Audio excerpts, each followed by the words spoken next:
Hey guys, property kids. Hope you're doing well today. I think it would be really cool to say the first part of Jesus' prayer that he taught his disciples, and we could say it together. All right, let's do it. Okay, you start it. Okay. Our Father in heaven, hallowed be your name. I really like that. Now, I know there's more to it. What's the next part? So the next part goes like this.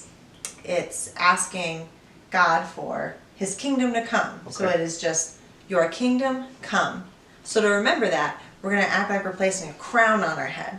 This is just like we did for you anoint my head with oil. That's true. It's very similar. Yeah. All right. So your kingdom come. Like you're asking somebody to come on.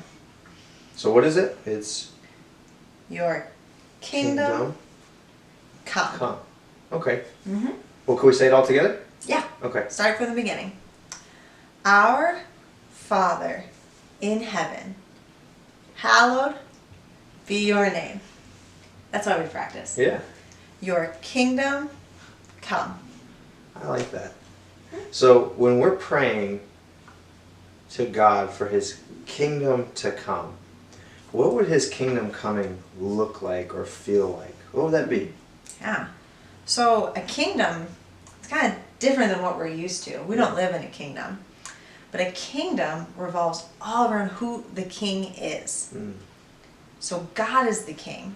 And so his kingdom is going to reflect what's important to him, his rules, what he thinks is best and good. So I know that love is really important to God. It is. So would his kingdom be a place where there's a lot of love? Mm-hmm. In fact, I think the number one rule and way of living in God's kingdom would be to love him and to love our neighbor. Mm. That would be a character trait of God's kingdom. So if we want to know what God's kingdom is like, we need to look to the king, which is him. And we know that he is loving, he is faithful, he is patient, and he's also fair. He loves justice. So I think a big part of his kingdom coming would mean that the things that in our world that are wrong and not right, they would be made right in God's kingdom.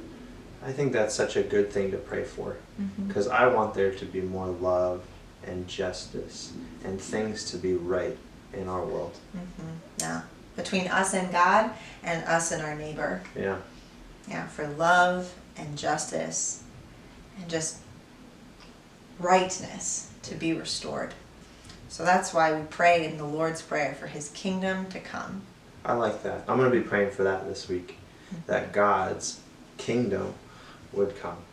So you can be praying for that this week too.